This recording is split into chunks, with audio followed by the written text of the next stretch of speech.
যাবতীয় প্রশংসা হামদ ও সিফাত সে মহান মনিবের দরবারে যার অসংখ্য অনুগ্রহী। আমরা জুমার দিনে প্রতিকূল আবহাওয়ার মধ্য দিয়ে এক আল্লাহ দাসত্ব করবার জন্য সপ্তাহের অন্যতম শ্রেষ্ঠতম এই মিলনের দিন জুমার দিনে সুস্থ শরীরে আল্লাহর সবচেয়ে বড় নিয়ামত ঈমান, সেই বড় নিয়ামত, এবং তার সাথে আরেকটা নিয়ামত শারীরিক সুস্থতা। এর সঙ্গে অনেকগুলো নিয়ামতকে একত্রিত করে আল্লাহ তাআলা আমাদেরকে এই জুমার এই সপ্তাহের অন্যতম শ্রেষ্ঠতম দিনে একত্রিত হওয়ার জন্য যে আল্লাহ রাব্বুল আলামিন আমাদেরকে সুযোগ দান করলেন, সে মহান মনিবের দরবারে কালেমাত শুকর আদায় করছি আলহামদুলিল্লাহ। অতঃপর দরুদ ও সালাম বর্ষিত হোক বিশ্ব মানবতার মুক্তির দূত সাইয়্যিদুল মুরসালিন রাহমাতাল লিল আলামিন, যাকে আল্লাহ তাআলা কাল কিয়ামতের কঠিন মুসিবতের সময় যাকে সমস্ত মানুষের নেতা করবে। হাদিসটি সহিহ বুখারীতে এসেছে, রাসূল সাল্লাল্লাহু আলাইহি ওয়াসাল্লাম বলেন, আনা সাইয়্যিদুন নাস ইয়াউমাল কিয়ামা, আমি কিয়ামতের দিন সমস্ত মানুষের নেতা হব। যিনি কিয়ামতের দিন সমস্ত মানুষের নেতা হবেন, আর সেই নেতা সে রাসূলের আমরা উম্মত, এই সৌভাগ্য অর্জন করেছি। এজন্য আবার আল্লাহর নিকটে শুকরিয়া আদায় বলছি আলহামদুলিল্লাহ, এবং দরুদ ও সালাম বর্ষিত হোক সে রাসূলের প্রতি সাল্লাল্লাহু আলাইহি ওয়াসাল্লাম। সম্মানিত উপস্থিতি, আজকে সংক্ষিপ্ত সময়ে আলোচনার বিষয় বৈধ বা হালাল রুজি ভক্ষণ এবং আল্লাহর সন্তুষ্টির জন্য ইবাদত। সম্মানিত উপস্থিতি, আল্লাহ তাআলা মানুষ এবং জিনকে সৃষ্টি করেছেন একমাত্র তারই পৃথিবীতে, তারই একত্ব তাওহীদ, মানে তার দাসত্ব, এক আল্লাহর দাসত্ব করবার জন্য আল্লাহ মানুষ এবং জিনকে সৃষ্টি করেছেন। যা আল্লাহ তাআলা 51 নম্বর সূরা জারিয়াত 56 নম্বর আয়াতে বলে দিয়েছে, ওমা খালাকুল জিন্না ওয়াল ইনসা ইল্লা লিয়াবুদুন, আমি জিন এবং ইনসানকে সৃষ্টি করেছি কেবলমাত্র শুধুমাত্র আমার দাসত্ব করবার জন্য। সম্মানিত উপস্থিতি, নিঃসন্দেহে কথা প্রমাণিত যে আমরা এখানে যারা উপস্থিত আজকে জুমার দিন এসেছি, আমরা নিশ্চিতভাবে আমরা আল্লাহকে বিশ্বাস করি, আর আমরা এক আল্লাহর তাওহীদের একত্বকে আমরা বিশ্বাস করি, এক আল্লাহর ইবাদত করি। পৃথিবীতে অনেক বিশ্বাসী আছে, এই বাংলাদেশে অনেক বিশ্বাসী আছে। এই বিশ্বাসীদের মধ্যে আমরা সেরকম বিশ্বাসীদের মধ্য থেকে একটা ব্যতিক্রম বিশ্বাসী। কেমন? আজ থেকে সে কত বছর পূর্বে, প্রায় 1940 সাল, আল্লামা আব্দুল হাই কাফি আল কুরাইশি, আল্লামা আব্দুল বাকি আল কুরাইশি এবং ওনার সন্তান ডক্টর আব্দুল বারী রাহিমাহুল্লাহ, আমি সেই অঞ্চলের মানুষ। ওনার যে স্থানে শুয়ে আছেন আমাদের একদম পাশাপাশি, একই ইউনিয়নে আমাদের বাড়ি, খুব কাছাকাছি। তেনারা যে আলো যে ইসলাম আমাদেরকে দিয়েছে, আমরা সেই ইসলাম পেয়েছি, আমরা সেই ইসলাম গ্রহণ করেছি।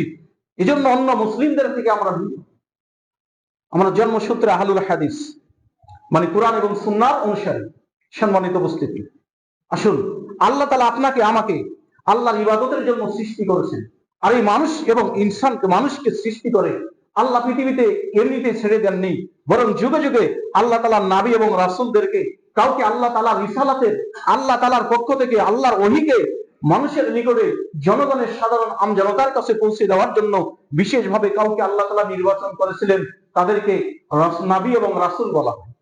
যাদের কাছে রিসালাত এসেছিল তারা হলো রাসূল, সরাসরি আল্লাহর পক্ষ থেকে কিতাব এসেছিল তারা রাসূল, আর যাদের ওই রাসূলের পক্ষ হয়ে যারা কাজ করেছে তারা হলো নবী। সম্মানিত উপস্থিতি, আল্লাহ তাআলা সে রাসূলদেরকে, যাদের উপরে আল্লাহ রিসালাত দিয়েছেন, নতুন শরিয়াত দিয়েছেন, তাদেরকে আল্লাহ তাআলা নির্দেশ দিচ্ছেন। দেখেন 30 নম্বর সূরা মুমিনুনের 51 নম্বর আয়াতে আল্লাহ বলতেছেন, ইয়া আইয়ুহার রাসূলু কুলু মিনাত তাইয়্যিবাতি ওয়া আমালু সালিহান, হে রাসূলগণ, তোমরা পবিত্র বস্তু খাও আর সৎ আমল করতে থাকো। তাই আল্লাহ বলতেছে কাদেরকে? যাদেরকে আল্লাহ নির্বাচন করেছেন জনগণের মধ্য থেকে, মানুষের মধ্য থেকে, আদম সন্তানের মধ্য থেকে যাদেরকে আল্লাহ নির্বাচন করেছেন, তাদেরকেই আল্লাহ বলতেছেন যে তোমরা পবিত্র বস্তু খাও আর সৎ আমল করতে থাকো। মানে সৎ আমল করার পূর্বে আগে পবিত্র বস্তু খাও। আমরা যদি আরো একটু দেখি, সাধারণ আম জনতাকে, সমস্ত মানুষকে, আদম সন্তানকে আল্লাহ তাআলা ডাক দিয়ে বলতেছে পবিত্র জিনিস খাওয়ার। অপবিত্র নোংরা পৃথিবীতে যা আছে সবকিছু খেতে পারবে না যারা আল্লাহকে বিশ্বাস করে। আল্লাহ তাআলা সমস্ত মানুষকে ডেকে বলতেছে 2 নম্বর সূরা বাকারা আয়াত 168 আল্লাহ তাআলা বলতেছেন, ইয়া আইয়ুহান নাসু কুলু মিম্মা ফিল আরদি হালালান তাইয়্যিবা। হে মানব মণ্ডলী, হে মানুষ, হে আদম সন্তান, কুলু, তোমরা খাও, মিম্মা ফিল আরদি হালালান তাইয়্যিবা, আমি পৃথিবীতে যে হালাল পবিত্র বস্তু দিয়েছি সেটা খাও। অপবিত্র নোংরা খেও না, ভালো জিনিস, পবিত্র বস্তু, হালাল বস্তু খাও। ওয়ালা তাত্তাবিউ খুতুওয়াতিশ শাইতান, শয়তানের পথ অনুসরণ করো না। ইন্নাহু লাকুম আদুউম মুবিন, সে হলো তোমাদের প্রকাশ্য শত্রু। সম্মানিত উপস্থিতি, আল্লাহ বলে দিল যে তোমরা পবিত্র বস্তু যদি না খাও তাহলে শয়তান তোমাদেরকে ধরে নিয়ে যাবে, শয়তান তোমাদেরকে ধরবে। শয়তান নোংরা, খবিস, অপবিত্র, হারাম বস্তুকে তোমাদের নিকটে হারাম হালাল করে দেবে তোমরা যদি শয়তানের পথ অনুসরণ করো। সম্মানিত উপস্থিতি, আল্লাহ তাআলা মুমিনদেরকেও নির্দেশ দিচ্ছে। আল্লাহ তাআলা বলেছেন সূরা বাকারা 172 নম্বর আয়াতে, ইয়া আইয়ুহাল্লাযীনা আমানু কুলু মিন তাইয়্যিবাতি মা রাযাকনাকুম ওয়াশকুরু লিল্লাহি ইন কুনতুম ইয়্যাহু তা'বুদুন। আল্লাহ বলতেছেন, হে বিশ্বাসী বান্দা বান্দী শোনো, আমি তোমাদেরকে যে রিজিক দিয়েছি এর থেকে যেটা পবিত্র সেটা তোমরা খাও, যেটা পবিত্র সেটা কখন করো। ওয়াশকুরু লিল্লাহ, আমি আল্লাহর শুকরিয়া আদায় করো। ইন কুনতুম ইয়্যাহু তা'বুদুন, যদি কেবল আমারই ইবাদতকারী হও তাহলে পবিত্র বস্তু খাও, আল্লাহর শুকরিয়া আদায় করো। সম্মানিত উপস্থিতি, আপনি যদি পবিত্র বস্তু না খাই, পবিত্র হালাল জিনিস যদি না খাই, তাহলে আমার ইবাদত আল্লাহ কবুল করবেন না। হারাম দিয়ে যদি শরীর গঠিত হয়, এই শরীর জান্নাতে প্রবেশ করবে না। আবু বকর সিদ্দিক রাদিয়াল্লাহু তাআলা আনহু হতে বর্ণিত, তিনি বলেন, রাসূল সাল্লাল্লাহু আলাইহি ওয়াসাল্লাম বলেছেন, লা তাদখুলুল জান্নাতা জাসাদুন গুজিয়া বিল হারাম। হাদিসটি বাইহাকীর সহিহ সনদে বর্ণিত হয়েছে। রাসূল সাল্লাল্লাহু আলাইহি ওয়াসাল্লাম বলেছেন, যেটা হারাম দ্বারা গঠিত হয় তা জান্নাতে প্রবেশ করবে। আজকে হালাল এবং হারামের বিচার উঠে গেছে। সম্পদ অর্জন করতে হবে, উপার্জন করতে হবে, অনেক অর্থ, অনেক সম্পদ অর্জন করতে হবে বিলাসবহুল জীবন যাপন করার জন্য যা প্রয়োজন। আজকে সবাই মিটেছে, সবাই ছুটেছে অর্থের পিছনে। তাই রাসূল সাল্লাল্লাহু আলাইহি ওয়াসাল্লাম এই সংবাদ আগেই জানিয়ে দিয়েছেন, সাবধান করে দিয়েছেন তার উম্মতকে। সহিহুল বুখারীতে হাদিসটি এসেছে, আবু হুরায়রা রাদিয়াল্লাহু তাআলা আনহু হতে বর্ণিত, তিনি বলেন, রাসূল সাল্লাল্লাহু আলাইহি ওয়াসাল্লাম বলেছেন, ইয়াতি আলান নাসু জামানা, মানুষের নিকট একটা জামানা আসবে, যুগ আসবে, সময় চলে আসবে, লা ইউবালুল মারুফ মা হাজা মিনহু, মানুষ ধারণ করবে, ধরবে, মানুষ খালি ধরবে, খালি ধরতে চাইবে, মানুষ খালি গ্রহণ করবে, সংগ্রহ করবে, কিন্তু আমিনাল হালাল আমিনাল হারাম, এটা হালাল না হারাম এই বিচার বিশ্লেষণ বিবেচনা করবে। সবাই চায় সন্তান ইঞ্জিনিয়ার বানাবে, ডাক্তার বানাবে। কি বানাবে? ইঞ্জিনিয়ার বানাবে, ডাক্তার বানাবে। ডাক্তার বানালে কি আপনার সন্তান প্রতিষ্ঠিত হয়ে গেল? ইঞ্জিনিয়ার বানালে আপনার সন্তান প্রতিষ্ঠিত, আপনার চিন্তা। কিন্তু আজকে অধিকাংশ ডাক্তার, অনেক ডাক্তার, তারা অবৈধ ইনকামের সঙ্গে যুক্ত। কোম্পানি তাদেরকে কি দেয়? কোম্পানি তাদেরকে স্যাম্পল দেয়, কোম্পানি তাদেরকে উপহার দেয়, উপঢৌকন দেয়। আসলে কোম্পানি শুধু আমরা ব্যবহার করি না, ডাক্তার ব্যবহার করে। আমরা সাধারণ জনগণ, আমরা কোম্পানি ওষুধ ব্যবহার করি, আমরা আমাদের শরীরে ঢুকে। আমাদেরকে কোম্পানি কোনোদিন আমাদেরকে উপহার দেয় না, অথচ ও আমাদের কাছ থেকে ওই ঔষধ লিখে দেওয়ার জন্য আমাদের কাছ থেকে 500 টাকা ভিজিট নেয়, 1000 টাকা ভিজিট নেয়, শুধু তার সঙ্গে সাক্ষাৎ, কয়েকটা ঔষধ লিখে দিবি। অথচ ওই কোম্পানি তাকে হাতিয়ে দেয়, উপহার দেয়, অথচ আমরা হাজার হাজার টাকা, লক্ষ লক্ষ টাকার ওষুধ কিনে আমরা খাচ্ছি। আমাদেরকে কোম্পানি কোনোদিন উপহার আমাদের ঘরে নিয়ে আসে। এই উপহার, এই উপঢৌকন, এটা হলো হারামের রাস্তা, এটা হারামের পথ। সম্মানিত উপস্থিতি, এই জন্য দৃষ্টিভঙ্গিকে পরিবর্তন করতে হবে। রাসূল সাল্লাল্লাহু আলাইহি ওয়াসাল্লাম তাই বলেছে, এমন একটা সময় আসবে মানুষ হালাল এবং হারাম বিচার করবে না, মানুষ সম্পদের পিছনে ছুটছে। যুবকরা, তাদের টার্গেট হলো পড়াশোনা শেষ করে, পড়াশোনা তাদের প্রথমে টার্গেট, পরীক্ষায় ভালো রেজাল্ট করতে হবে। এসএসসিতে গোল্ডেন পেলে সে মনে করে সফল, আবার ইন্টারে গোল্ডেন পেলে সে মনে করে সফল, এবার ইউনিভার্সিটিতে অথবা মেডিকেলে কোথাও চান্স পেলে মনে করে সফল। এরপরে কি করবে? কোন একটা জব, কোন একটা কর্মক্ষেত্রে সে যদি যুক্ত হতে পারে, সে নিজেকে সফল মনে করে। এরপর অনেকের টার্গেট হলো, যুবকদের টার্গেট যে জব করবে ব্যাংকে। কেন? ব্যাংকে জব করলে খুব দ্রুত কয়েক বছরের মধ্যে এই রংপুর সিটিতে 5 তলা বিল্ডিং তোলা যাবে, 5 তলা ভবনের মালিক হতে পারবে, ঢাকা শহরে 5 তলা বিল্ডিং এর মালিক হতে পারবে, খুব দ্রুত হতে পারবে। অনেক টাকা, কয়েক বছর চাকরি করলে 1 কোটি টাকা লোন নিলে বিশাল অঙ্কের একটা ভবন তুলতে পারবে। এই যে চিন্তা চেতনা, মানে তাড়াতাড়ি সে কোটিপতি হয়ে গেল, 1 কোটি টাকা লোন দিল মানে কোটিপতি হয়ে গেল। এই যে চিন্তা চেতনায় ছুটছে যুবকরা, যুবক সাবধান, তোমার এই ইনকাম, তোমার এই অর্থ তোমাকে জাহান্নাম থেকে বাঁচাতে পারবে না। তুমি যদি জাহান্নাম থেকে বাঁচতে চাও, তোমাকে এটাকে পরিত্যাগ করতে হবে। সুদ এমন একটা জিনিস, আল্লাহ তাআলা বলছে আহাল্লাল্লাহু বাইয়া ওয়া হারামা রিবা, আল্লাহ ব্যবসাকে হালাল করেছে আর সুদ কি করেছে? হারাম। আর সুদ এমন, রাসূল সাল্লাল্লাহু আলাইহি ওয়াসাল্লাম আকিলু রিবা মুকিল ওয়াকাতাল ওয়া শাহিদু আফলাহুম সাওয়া, রাসূল সাল্লাল্লাহু আলাইহি ওয়াসাল্লাম লানত করেছেন যারা সুদ খায়, যারা সুদ দেয়, যারাই লেখে এবং সাক্ষী থাকে, উভয় ওয়াকালাহুম সাওয়া, সবাই সমান, সবাই সমান অপরাধী। তার মানে শুধু ব্যাংকে চাকরি করলে যে অপরাধ, সুদ খেলেও সেই অপরাধ, সুদ নিলেও সেই অপরাধ, এর সাক্ষী থাকলেও তাই অপরাধ। অথচ আজকে সমাজের মানুষ এটা কোন অপরাধই মনে করছে না। সম্মানিত উপস্থিতি, এই জন্য আসুন সাবধান করে দিয়েছে রাসূল সাল্লাল্লাহু আলাইহি ওয়াসাল্লাম, যে এমন একটা সময় আসবে, যেমন আসবে মানুষ তখন সম্পদ অর্জনের জন্য এমন মরিয়া হয়ে যাবে, এটা হালাল না হারাম, কোন পথে আসলো, কিভাবে আসলো, এটা আর খোঁজই করবে না। অথচ আপনি যদি হালাল খাদ্য না খান, তাহলে আপনার ইবাদত আল্লাহ কবুল করবেন না। হালাল ছাড়া, পবিত্র ছাড়া অপবিত্র বস্তুকে আল্লাহ গ্রহণ করেন না। প্রত্যেক হারাম জিনিস অপবিত্র, আর প্রত্যেক হালাল বস্তুই হলো পবিত্র। সহিহ মুসলিমে একটি হাদিস আবু হুরায়রা রাদিয়াল্লাহু তাআলা আনহু থেকে বর্ণিত, তিনি বলেন রাসূল সাল্লাল্লাহু আলাইহি ওয়াসাল্লাম বলেছেন ইন্নাল্লাহা তাইয়্যিবুন লা ইয়াকবালু ইল্লা তাইয়্যিব, নিশ্চয়ই আল্লাহ হলেন পবিত্র, তিনি পবিত্র ছাড়া কোনো কিছু গ্রহণ করেন না। এই মর্মে আল্লাহ তাআলা নির্দেশ দিয়েছেন কাকে? রাসূলদেরকে। বিমা আমারা বিহিল মুরসালিন, আল্লাহ তাআলা রাসূলদেরকে দিয়েছে, এবং ঈমানদার যারা বিশ্বাসী আল্লাহ তাদেরকেও নির্দেশ দিতে বললাম। 23 নম্বর সূরা মুমিনের 51 নম্বর আয়াতে আল্লাহ বলতেছেন রাসূলদেরকে, হে রাসূলগণ, তোমরা পবিত্র বস্তু খাও, সৎ আমল করতে থাকো। সূরা বাকারা 172 নম্বর আয়াতে আল্লাহ মুমিনদেরকে বললেন, যে বিশ্বাসী বান্দা বান্দি তোমরা, আমি যে রিজিক দিয়েছি এর থেকে যেটা পবিত্র সেটা গ্রহণ করো, আমার শুকরিয়া আদায় করো, যদি কেবল আমার ইবাদতকারী হও। এরপর রাসূল সাল্লাল্লাহু আলাইহি ওয়াসাল্লাম উদাহরণ দিয়েছেন, দেখেন সুম্মা যাকারা রাজুল ইউতিলু আলাস সাফা, ইউতিলু সাফা, একজন ব্যক্তির কথা বলতেছেন রাসূল সাল্লাল্লাহু আলাইহি ওয়াসাল্লাম যে সফরে আছে। আমরা জানি 3 শ্রেণীর মানুষের দোয়াকে আল্লাহ ফেরত দেয় না। সালাসাতু দাওয়াতুন মুস্তাজাব, 3 ব্যক্তির দোয়া কবুল হয়, নিঃসন্দেহে কবুল হয়, রাসূল সাল্লাল্লাহু আলাইহি ওয়াসাল্লাম বলেছেন, এখানে কোনো সন্দেহ নেই।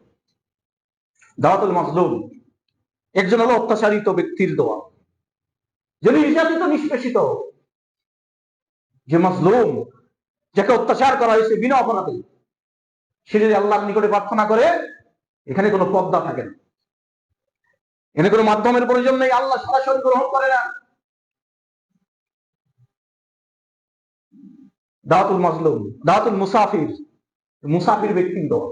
3 দাওয়াতু ওয়ালিদি আলা ওয়ালিদিহি, সন্তানের প্রতি পিতা মাতার দোয়া, সন্তানের উপরে পিতা মাতার দোয়া।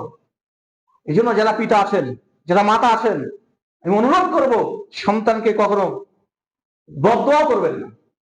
আপনাদের দোয়া যেমন কবুল হয় সন্তানের জন্য, বদদোয়া ঠিক তেমনই কবুল হয়। এই জন্য সন্তানের জন্য কোনোদিন বদদোয়া করেন না, তাহলে সন্তান ধ্বংস হয়ে যাবে। কারণ পিতা মাতাই রাসূল সাল্লাল্লাহু আলাইহি ওয়াসাল্লাম বলেছেন জান্নাতের মধ্যবর্তী দরজা। সম্মানিত উপস্থিতি, রাসূল সাল্লাল্লাহু আলাইহি ওয়াসাল্লাম উদাহরণ দিচ্ছে যে একজন মুসাফির ব্যক্তি যার দোয়া কবুল হয় নিঃসন্দেহে। ইউতিলি আলা সাবর আশাসা আকবারা, যার চুলগুলো এলে মানে সফরের সব চিহ্ন তার শরীরের মধ্যে আসে। সুম্মা জাকালা ইউতিলি সাবর আশা আকবার ইয়ামুদ্দু ইয়াদাইহি ইলাস সামা, তার হাতকে আকাশের দিকে প্রশস্ত করে, ইয়া রাব্বি ডাকতেছে, আমার প্রভু, আমার প্রতিপালক। রাসূল সাল্লাল্লাহু আলাইহি ওয়াসাল্লাম বলতে তার মানসিক বিপদগ্রস্ত, আল্লাহকে ডাকতেছে। মানুষ আল্লাহকে কখন ডাকে? যখন প্রচন্ড মাথা ব্যথা করে, যখন প্রচন্ড পেট ব্যথা করে, যখন অসুস্থ হয়, সে বুঝতে পারে যে আল্লাহ ছাড়া কোনো আমার উপায় নেই। মানুষ সবচেয়ে নিঃস্ব কখন? মানুষ যে কত নিঃস্ব, এটা একটা মানুষ পৃথিবীতে বুঝতে পারে যখন অপারেশন থিয়েটারে, এই মানুষটা নিশ্চিত বুঝতে পারে যে সে কতটা অসহায়। বাইরে তার সব আত্মীয় স্বজন অপেক্ষা করে, অপারেশন থিয়েটারের সামনে, আর সে একাই নিঃস্ব, একাই অপারেশন থিয়েটারের ভিতরে। সম্মানিত উপস্থিতি, কিয়ামতের মাঠে যদি এরকম নিঃস্ব হতে না চান, তাহলে এখনই প্রস্তুতি গ্রহণ করো। রাসূল সাল্লাল্লাহু আলাইহি ওয়াসাল্লাম বলতেছে, সে আল্লাহকে ডাকতেছে খিববতগ্রস্ত, মাতামু হারাম, তার খাদ্য হারাম, মাশরাবু হারাম, তার পানীয় হারাম, যে খায় সেটা হারাম, যেটা পান করে সেটা হারাম, মালবাসু হারাম, তার শরীরের যে পোশাক পরনে যা আছে এটাও হারাম। অবুজিয়া বিল হারাম, হারাম দ্বারাই হতো। হারামি খায়, হারামি পান করে, হারামি গ্রহণ করে, সবকিছু হারাম। আন্না ইস্তাজাবু লিযালিক, রাসূল সাল্লাল্লাহু আলাইহি ওয়াসাল্লাম বলতেছে, এই অবস্থায় তার দোয়াকে আল্লাহ তাআলা কিভাবে গ্রহণ করবেন, তার এই ফরিয়াদকে আল্লাহ কিভাবে কবুল করবেন। তার মানে মুসাফিরের দোয়া নিঃসন্দেহে কবুল হয়, এরপরও মুসাফির ব্যক্তির দোয়া আল্লাহ গ্রহণ করছেন না, কারণ হারাম ভক্ষণ করে। সম্মানিত উপস্থিতি, আবু হুরায়রা রাদিয়াল্লাহু তাআলা আনহুকে রাসূল সাল্লাল্লাহু আলাইহি ওয়াসাল্লাম বলেছেন যে রাসূল সাল্লাল্লাহু আলাইহি ওয়াসাল্লাম আমাকে উপদেশ দিচ্ছেন, বলতেছেন, ইত্তাকিল মাহরুম, তুমি হারাম থেকে বাঁচো। ওয়ারিসল্লাহ, আল্লাহ তোমাকে যা দিয়েছে এতে সন্তুষ্ট থাকো। আপনার নাস, তাহলে তুমি সমস্ত মানুষের থেকে বেশি তুমি ধনী হতে পারবে, সব থেকে তুমি ধনী হতে পারবে কি করলে, যদি হারাম থেকে বাঁচতে পারো এবং আল্লাহ তোমাকে যা দিয়েছে এতে সন্তুষ্ট থাকতে পারো। সম্মানিত উপস্থিতি, এটাই আমাদের সমস্যা, আমরা সন্তুষ্ট থাকতে পারি না। আল্লাহ যা দিয়েছে আমরা এতে সন্তুষ্ট নই, আরো প্রয়োজন, আরো দরকার। এই আরো দরকারের জন্য এখন আরো দরকার, যখন তখন বৈধ আর অবৈধ, হালাল আর হারাম, এ বিচার বিবেচনা হারিয়ে যায়। আমরা সবাই ধনী হতে চাই, রাসূল সাল্লাল্লাহু আলাইহি ওয়াসাল্লাম বললেন, তুমি সবার থেকে ধনী হতে পারবে যদি তুমি হারাম থেকে বাঁচো, আর আল্লাহ তোমাকে যা দিয়েছে এতে সন্তুষ্ট থাকতে পারো। যতটুকু দিয়েছে আলহামদুলিল্লাহ। আল্লাহ আমাকে কিছুই দেয়নি, যেন ঘুমাচ্ছেন, আল্লাহ আমাকে কিছুই দেয়নি, কিন্তু আমাকে সুন্দর একটা শরীর দিয়েছেন, সুন্দর হাত পা দিয়েছেন। আপনি একটু ভাবতে পারেন আল্লাহ কত বড় নিয়ামত আপনাকে আমাকে দিয়েছেন। এই হাত যার নেই সে বুঝতে পারে মর্যাদা, এটা কত বড় নিয়ামত। যার দুটো চোখ নেই সে বুঝতে পারে এটা কত বড় আল্লাহ দেওয়া নিয়ামত, কত বড় সম্পদ। তো আল্লাহ আপনাকে আমাকে কিছুই দিতে পারেন। অনেকে পিতা মাতার প্রতি অকৃতজ্ঞ হয়, আল্লাহ বলেছে অনিষ্কুরলি ওয়ালিওয়ালিদাই, তোমার শুকরিয়া আদায় করো, কৃতজ্ঞতা জ্ঞাপন করো, আমি আল্লাহর এবং পাশাপাশি তোমাদের পিতা মাতা। অনেক অকৃতজ্ঞ হয় যে আমার জন্য আমার পিতা মাতা কিছুই করেনি, আফসোস, কিছুই করেনি, কিছুই করতে পারেনি, কিন্তু এই পিতা মাতার মাধ্যমে পৃথিবীতে এসেছো, এটাই সব থেকে বড় পাওয়া। পিতা মাতা তো তোমাকে তখন ফেলে যায়নি যখন তোমার কোনো ক্ষমতা ছিল না, তোমার ভাষা ছিল কান্না, তুমি তো কিছু বলতে পারতো না, কিছু করতে পারতো না, শুধু কান্না ছাড়া কিছুই ছিল না। তখন তোমার পিতা, তোমার মাতা, তোমার মা তোমাকে যে বুকে জড়িয়ে ধরেছে, যে 9 মাস 10 দিন তোমার মা তোমার পেটে যে তোমাকে স্থান দিয়েছে, এর থেকে বড় নিয়ামত পৃথিবীতে আর কিছু হতে পারে না। এই জন্য অকৃতজ্ঞ কেউ হইেন না পিতা মাতা, কারণ রিজা আল্লাহ রিজা ওয়ালিদাই ওয়াসাকাতুল্লাহ ফি সাকাতিল ওয়ালিদাই। আল্লাহর সন্তুষ্টি পিতা মাতার সন্তুষ্টিতে, আল্লাহর সন্তুষ্টি পিতা মাতার সন্তুষ্টিতে। পিতা মাতা সন্তুষ্ট হলে আল্লাহ সন্তুষ্ট হয়, পিতা মাতা সন্তুষ্ট থাকলে আল্লাহ সন্তুষ্ট। সম্মানিত উপস্থিতি, যে কথা বলতেছিলাম, যে দেখেন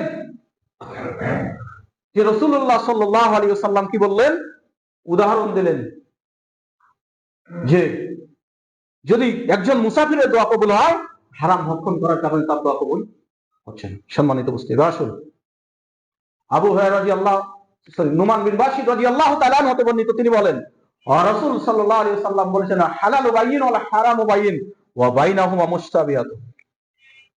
হালাল স্পষ্ট, হালালের বর্ণনা দেওয়া হয়েছে, ওয়াল হারামু বাইয়িন, হারাম যেটা এটার সব বর্ণনা আছে, ওয়া বাইনাহুমা মুশতাবিহাত, এর মাঝে একটা সন্দেহপূর্ণ জিনিস আছে। লা ইয়ালামুহুন্না কাসীরাম মিনান নাস, যে বিষয়ে অধিকাংশ মানুষ ধারণা নিতে পারে। কেউ বলে হারাম, কেউ বলে মুবাহ, কেউ বলে মাকরুহ। বলি একটা জিনিস, আপনার রংপুরে মানুষ মন খারাপ করিয়েন না, রংপুর অঞ্চলে সব থেকে বেশি আবাদ হয় তামাক। এটা নিষাদার দ্রব্যের একটা, এটা মাদার মূল পণ্য, যেটা আপনাদের রংপুর অঞ্চলে বেশি আবাদ হয়।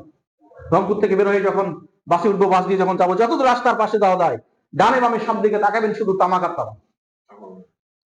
অনেক বড় বড় আলেম হুজুর, অনেক বড় বড় শায়েখ মাশায়েখ, তারা এটাকে মাকরু বা হারাম বলতে চায় না, মাকরু বলে, এটাকে মুবাহ বলে, সরাসরি হারাম বলতে পারে না। আর এক শ্রেণীর আলেমরা এটাকে হারাম বলে, তাদের প্রতি তারা এটা বলে। এবার আমরা বলি যেটা মাকরু হারামও নয় হালালও নয়, তবে মুস্তাবিহাতুন সন্দেহপূর্ণ জিনিসও যদি হয়। দেখেন তো বিধান, রাসূল সাল্লাল্লাহু আলাইহি ওয়াসাল্লাম কি বলতেছেন, ফামানিত্তাকা শুবহাতিস সাবর আলী দীনিহি ওয়া ইরদিহি।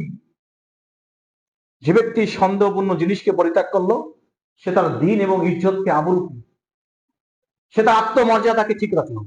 ওমান ওয়াকা ফিশ শুবহা ওয়াকা ফিল হারাম, যে সন্দেহের মধ্যে থাকলো সে হারামের মধ্যে থাকলো। এবার ধরেন, এবার দেখেন উদাহরণ দিচ্ছেন রাসূল সাল্লাল্লাহু আলাইহি ওয়াসাল্লাম, যে ওয়াকা ফিশ ওয়াকা ফিল হারাম, রাসূল সাল্লাল্লাহু আলাইহি ওয়াসাল্লাম উদাহরণ দিচ্ছেন রাইয়া হাওলাল হিমা। এই সন্দেহপূর্ণ জিনিসের উদাহরণ রাসূল সাল্লাল্লাহু আলাইহি ওয়াসাল্লাম দিচ্ছেন, কারাই ইয়ারা হাওলাল হিমা ইউশিকু আইয়ারতাফি। একটা রাখাল নিষিদ্ধ এলাকার নিকটে পশু চড়াতে নিয়ে গেছে, বাংলাদেশের হিলির বর্ডারে, অথবা বাংলাদেশে অনেক বর্ডার আছে, আপনাদের এইদিকে নীলফামারী লালমনিরহাটের দিকে বর্ডার আছে, কুড়িগ্রামে, আবার আমাদের দিকে দিনাজপুরে বর্ডার আছে। তো বর্ডারের কাছে কোন একজন রাখাল তার পশুগুলোকে নিয়ে গেছে, ওই পারে ইন্ডিয়ার বর্ডার, এদিকে বাংলাদেশ। এখন বর্ডারের কাছে যদি পশু চড়ায়, রাসূল ইউশিকু আইয়ারতাফি, খুব সম্ভব তার পশু ওই নিষিদ্ধ এলাকায়, বাংলাদেশের ছাগল গরু এবং ছাগল ইন্ডিয়ার বর্ডারে ঘাস দেখলে মুখ বাড়াবে, অর্ডার কি বাড়াবে না? রাসূল সাল্লাল্লাহু আলাইহি ওয়াসাল্লাম বলেছেন ইউশিকু আইয়ারতাফি, খুব সম্ভব তার এই পশুগুলো ওই নিষিদ্ধ এলাকায়, এই বাংলাদেশের পশুগুলো ইন্ডিয়ার ঘাসে মুখ দিবে। এবার আরেকটা, যদি আপনাদের জমির আইন, আইন বোঝেন, আইন না মানলি যেটাই বলেন, যে জমির দুই দিকে মাঝখান দিয়ে চলাফেরা করার জন্য একটা আইন দেওয়া থাকে বা মানলি দেওয়া থাকে, এই যে আইন বা মানলি, এটা দিয়ে যদি কেউ গরু এবং ছাগল চড়ায়, তাহলে দুই পাশে তার ক্ষেত আছে, ধানের ক্ষেত, তো এই পশুটা মুখ দিবে না? এটা কি নিশ্চিত? মুখ দিবে, এটাই স্বাভাবিক। রাসূল সাল্লাল্লাহু আলাইহি ওয়াসাল্লাম তাই বলতেছেন যে দেখো সন্দেহপূর্ণ জিনিসটা এমন, যে রাখাল তার পশুগুলোকে নিষিদ্ধ এলাকার নিকটে নিয়ে গেলে ইউশিকু আইয়ারতাফি, খুব সম্ভব তার এই পশুগুলো ওই নিষিদ্ধ এলাকায় মুখ ঢোকাবে। তারপর রাসূল সাল্লাল্লাহু আলাইহি ওয়াসাল্লাম আলা ইন্না লিকুল্লি মালিকিল হিমা আলা ইন্না হিমাল্লাহি মাহারিমু, প্রত্যেক বাদশার একটা নিষিদ্ধ এলাকা আছে, আর আল্লাহর নিষিদ্ধ এলাকা হলো তার হারাম বস্তু, আল্লাহ যেগুলোকে হারাম করেছেন। ইন্নামাল খামরু ওয়াল মাইসির ওয়াল আনসাব ওয়াল আসলামু রিজসুম মিন আমালিশ শাইতান ফাসতানিবু লাআল্লাকুম তুফলিহুন। সূরা মাইদা 90 নম্বর আয়াত আল্লাহ বলেছেন নিষাদার দ্রব্য, মদ নয়।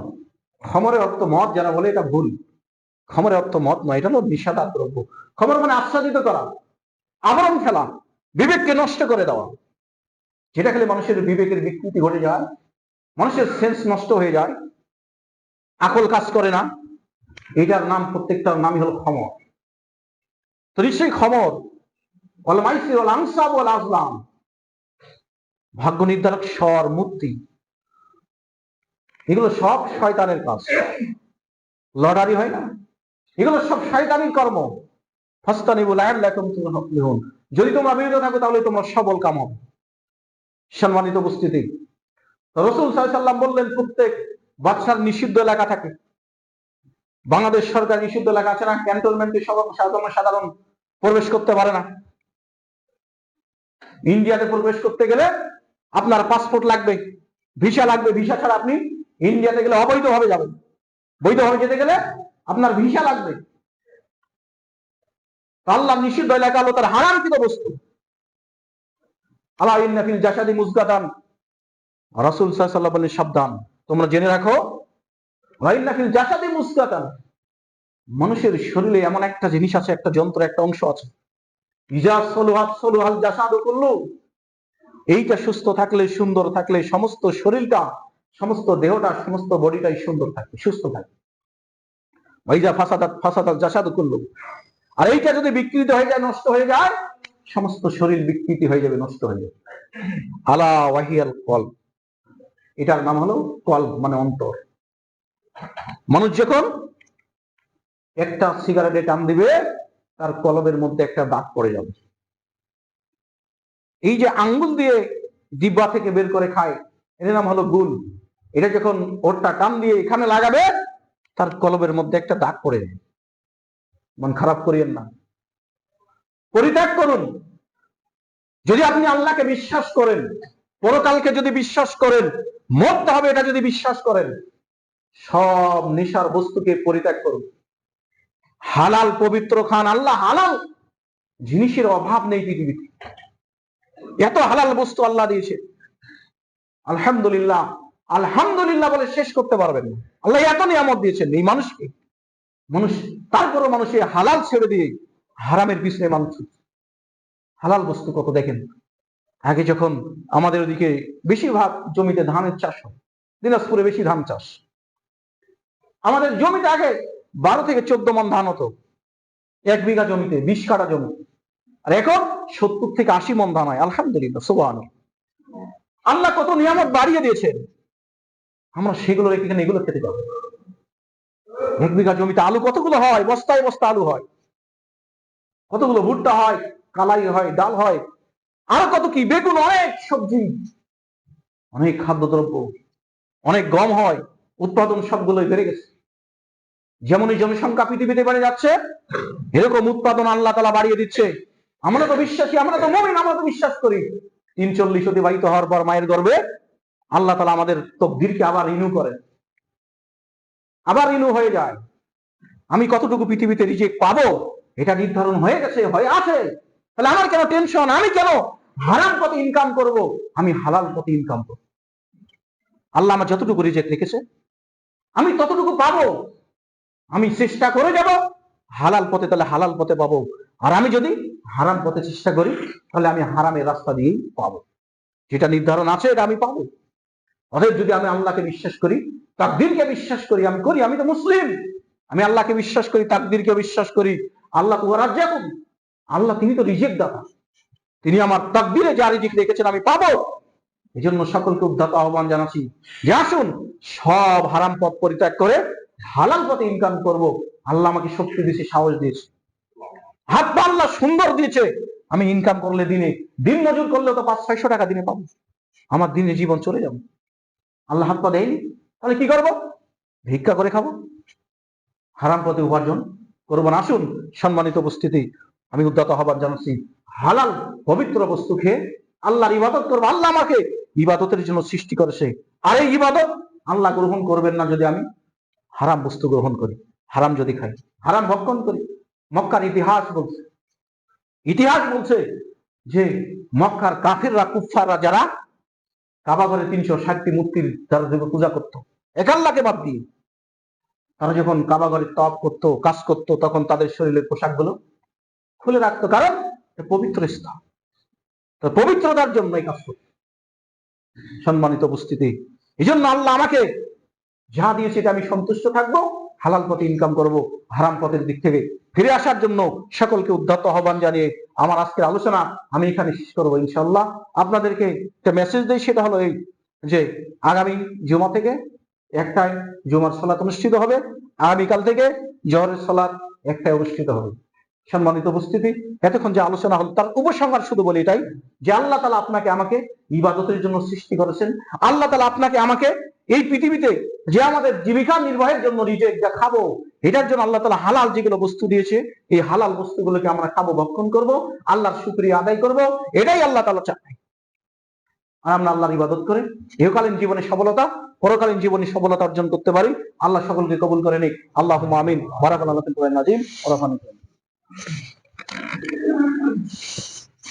আলহামদুলিল্লাহি রাব্বিল আলামিন ওয়া আকিবাতু লিল মুত্তাকিন ওয়াসসালাতু ওয়াসসালামু আলা রাসূলিহি মুহাম্মাদিন ওয়া আলা আলিহি ওয়া সাহবিহি আজমাইন, আম্মা বাদ।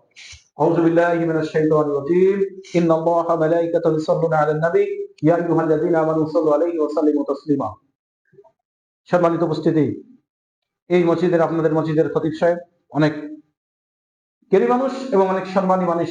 আমি তাকে অনেক আগ থেকে চিনি, কিন্তু ওনার সঙ্গে আমার সরাসরি একবারই দেখা হয়েছিল। আমাদের মাদ্রাসায় তিনি গিয়েছিলেন এবং আমাদের এলাকায় ওনার মেয়েকে বিবাহ দিয়েছেন। সেই সূত্র ধরে এখানে আসা। আল্লাহ কবুল করেছে আলহামদুলিল্লাহ। আমার অনেক দিন থেকে, আমি যতদিন থেকে রংপুরে আসি, আজকে কয়েক বছর আগ থেকে আমার অনেক আশা আকাঙ্ক্ষা ছিল যে এই মসজিদে একদিন আপনাদের যে উদ্দেশ্যে আমি কিছু, আল্লাহ আমাকে যতটুকু জ্ঞান দিয়েছে এই জ্ঞানের থেকে আপনাদের কাছে কিছু শেয়ার করবো। আল্লাহ তাআলা কবুল করে, সেই জন্য আমি আল্লাহর নিকটে অনেক বেশি কৃতজ্ঞতা জ্ঞাপন করছি আলহামদুলিল্লাহ। এবং সালাফি সাহেবের জন্য আমরা দোয়া করছি, তিনি যে উমরা করতে গেছেন, আল্লাহ যেন ওনাকে সুন্দরভাবে তার কাজগুলোকে সহজ করে দেয়, সুন্দরভাবে তিনি ফিরে আসতে পারেন, আমাদের জন্য যদি তিনি আরো বেশি কিছু করতে পারেন। আল্লাহ তাআলা তোমাকে হায়াতে তৈয়বা দান করুন, আল্লাহুম্মা আমিন। যারা এখানে উপস্থিত, আল্লাহ আমাদের, তুমি আল্লাহ তোমাদের সকলকে মুসলমান হিসেবে কবুল করে নাও এবং জান্নাতুল ফিরদাউসে মেহমান হিসেবে কবুল করে নাও, আল্লাহুম্মা আমিন। আল্লাহ তুমি আমাদের সকলকে দ্বীনের উপরে, আমাদেরকে সকলকে সালাফি মানহাজের উপরে চলার তৌফিক দান করো, আল্লাহুম্মা আমিন। আল্লাহ যেন আমরা সকলে জান্নাতুল ফিরদাউসে অনশন আমাদেরকে তুমি কবুল করো, আমিন। আল্লাহ আমাদের মধ্যে বাড়িতে মামুন ছোট বাচ্চারা অসুস্থ রয়েছে, আল্লাহ তুমি তাদের প্রত্যেককে সুস্থ দান করো, আমিন। আসালুল্লাহ আজিম রাব্বুল আরশিল আজিম ইয়াসফিক। আল্লাহ আমাদের মধ্যে থেকে যারা কবরে চলে গেছে তাদের কবরের জীবনকে শান্তিময় করে দাও, আমিন। রাব্বির হামহুমা কামা রাব্বায়ানি সগীরা, রাব্বির হামহুমা কামা রাব্বায়ানি সগীরা, রাব্বানা তাকাব্বাল মিন্না ইন্নাকা আনতাস সামিউল আলিম ওয়া তুব আলাইনা ইন্নাকা আনতাত তাওয়াবুর রহিম। ফাযকুরুনি আযকুরুকুম ওয়াশকুরু ওয়া লা তাকুনু লিল যিকরি ওয়া তামাসসাল।